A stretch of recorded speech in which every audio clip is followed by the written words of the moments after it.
สบายดีสบายดีสบายดีหน่อยเมืองรองเด้อแล้วก็สบายดี FC เบิดทุกค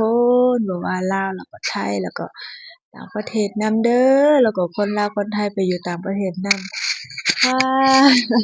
บ่ได้มาถ่ายคลิปโดนแล้วพี่น้องพอดีมื้อนี้มีโอกาสดีแล้วก็มาถ่ายเนาะบ่มีเวลาเดะแล้วก็เฮ็ดเวียกมายุ่งมายากแล้วก็บ่มีเวลามาถ่ายคลิปอีกอย่างก็บ่ได้ไปสอนแล้วพี่น้องอ่า ครูน้อยนี่ออกจากครูแล้วเด้อต่อไปบ่ต้องเอิ้นครูน้อยก็ได้เอิ้นน้อยหลาๆหรือว่าเอิ้นสาวน้อยก็ได้สาวน้อยเมืองรองก็ได้บ่ได้เป็นครูสอนแล้วญ้อนว่าเงินเดือนน้อยเนาะ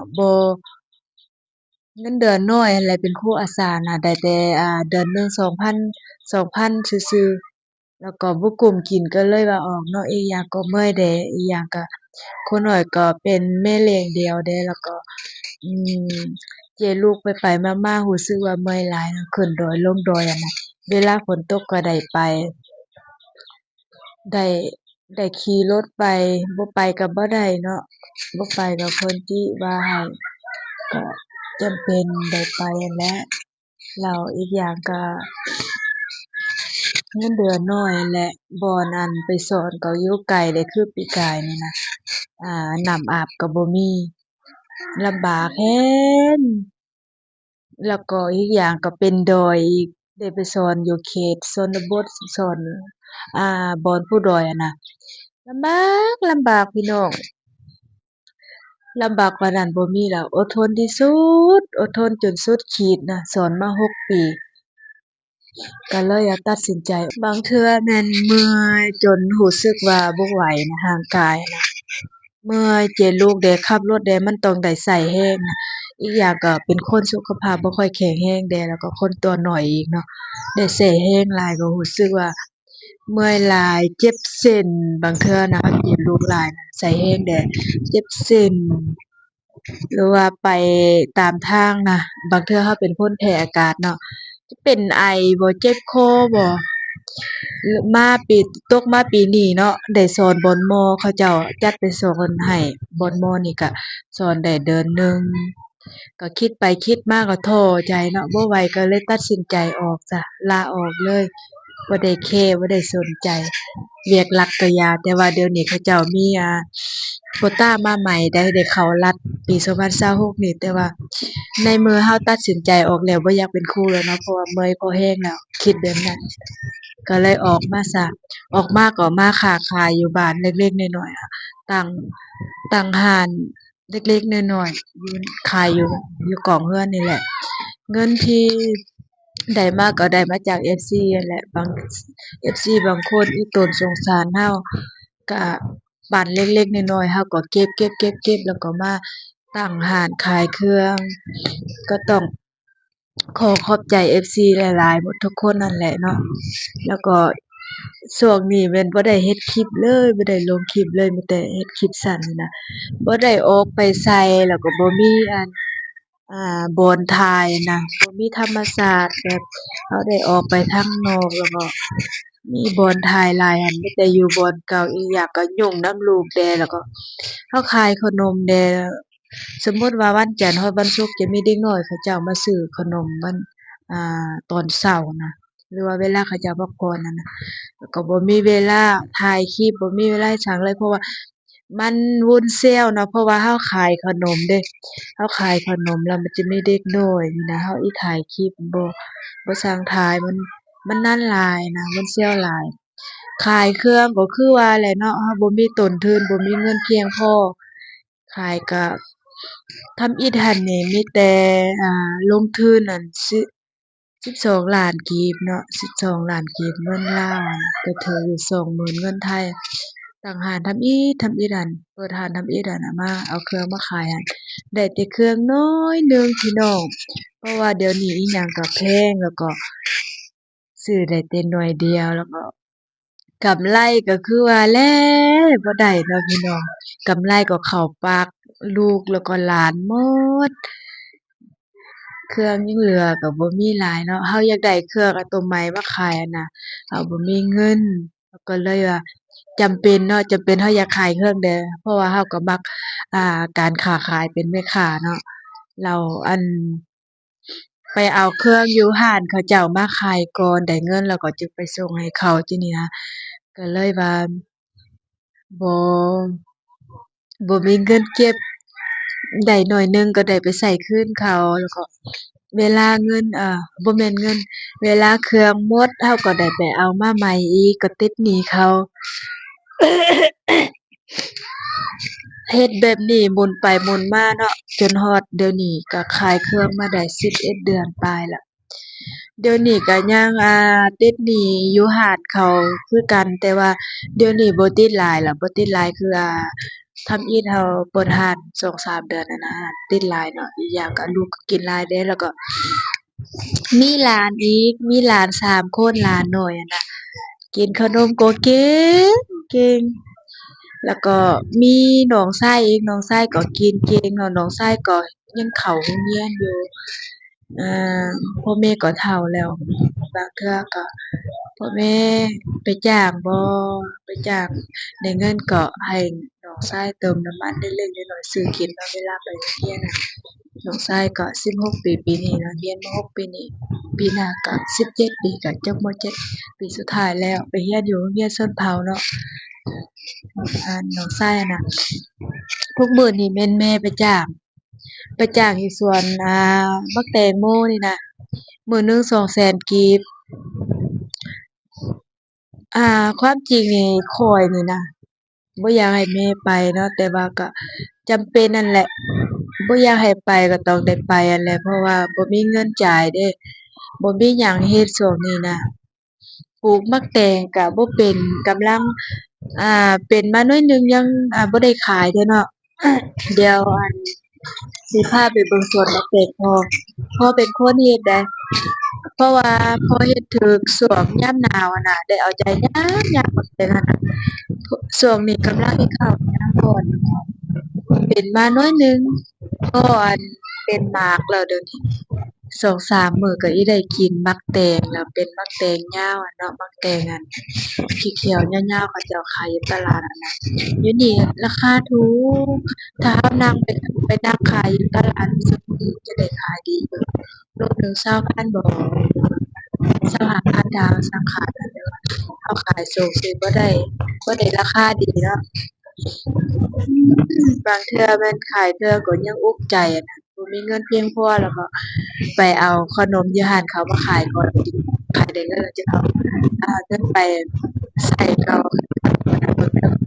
หลายเดี๋ยวสิพาเบิ่งต่อเป็นจั่งใดอันนี้จะเป็นอาหารน้อยจะเปิดประตูแบบนี้ยังน้อย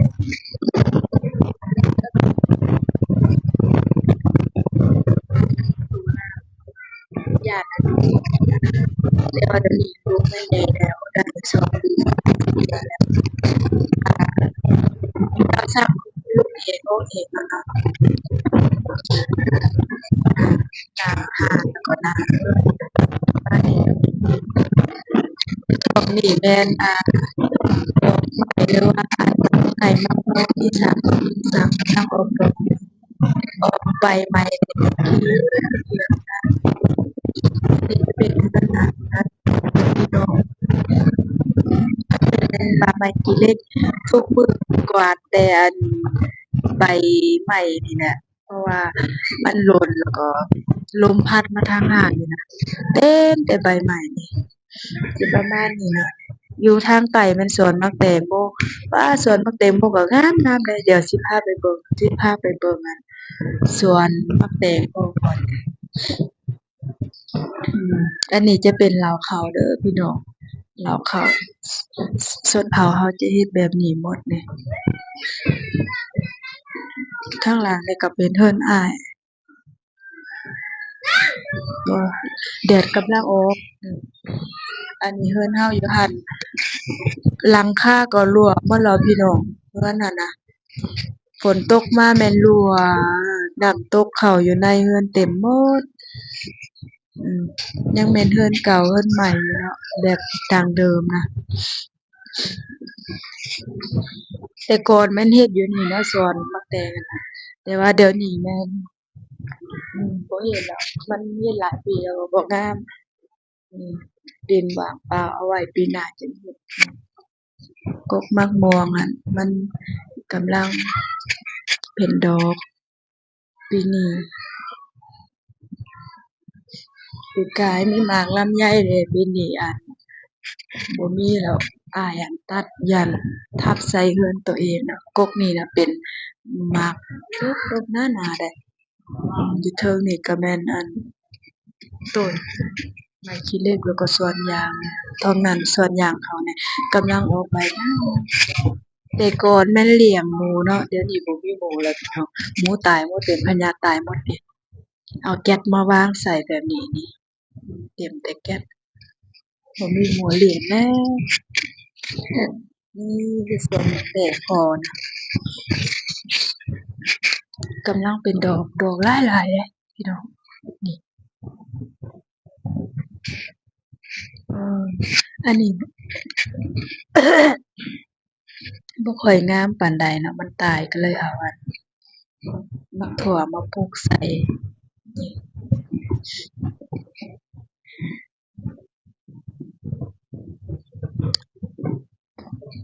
ดอกหลายสุดเลยพี่น้องนี่เป็นหมากน้อยๆเลยเนาะความหลายอ่า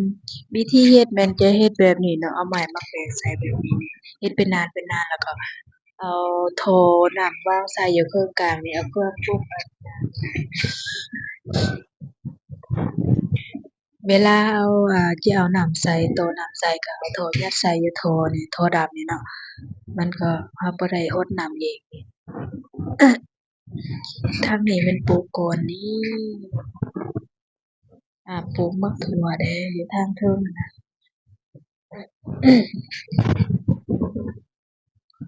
นี่บักแตงน่ะป๊าหน่อยงามสุดเลยนี่กำลังเป็นหมากน้อยๆอันนี้จะเป็นมักถั่วนี่มักถั่วก็เป็นหมากแล้วนี่หมากความหลายพี่น้องงามสุดเลยมักถั่วน่ะอืมมักแตง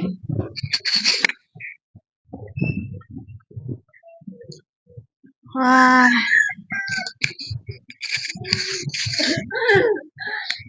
เดี๋ยวสิพาไปเบิ่งสวนมักแตงโมต่อนี่ตะเวนสองเนาะบ่เห็นซ้ำกำลังออกตะเวน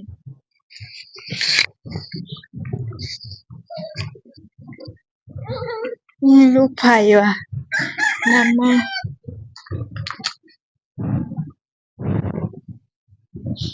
นี่ลูกชายใหญ่แล้วนี่ตัดหัวโล้นให้เลาเบิ่งแม่เบิ่งเฮ้ยจ๊ะเอ๋ Bruno ใหญ่แล้วตัดหัวโล้นให้เลาตัดเองเดะผมลูกชายนั่นตัดเองเลยบ่ได้ไปตัดอยู่ร้านจักเทื่อ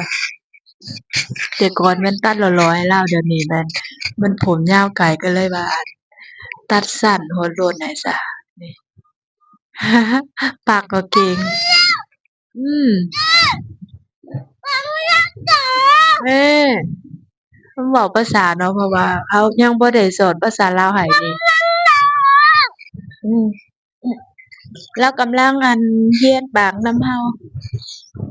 กำลังเว้าได้ประมาณ90%นี่แหละยังบ่ได้เว้าบ่ได้หมดเทื่อเนาะก็เลยยังบ่สอนภาษาลาวแต่ว่าเดี๋ยวนี้เริ่มสอนแล้วเราก็เราเว้าซ้ำมันก็เว้านำเราก็เว้านำนี่สวนบักแตงโมนี่หมากเห็นบ่หมากบักใหญ่นี่หมาก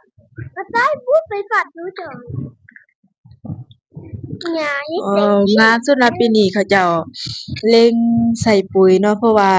ดินบ้านเราหั้นมันอ่าบ่ใส่ปุ๋ยหลายมันก็งามนั่นแหละเพราะว่าดินยังดีอยู่เขาเจ้าไปบ่อนอื่นแล้วเขาเจ้าใส่ปุ๋ยคือบอนอื่นหั่นน่ะมาใส่อยู่นี่ใส่คือเขาเจ้าใส่อยู่บ่อนอื่นนั่นน่ะมักแต่งามงามนี่เป็นจนอันนั้น ทางพู้นเขาเจ้าบ่ให้เฮ็ดเนาะทางนั้นเฮาเฮ็ดปลูกผักหอมใส่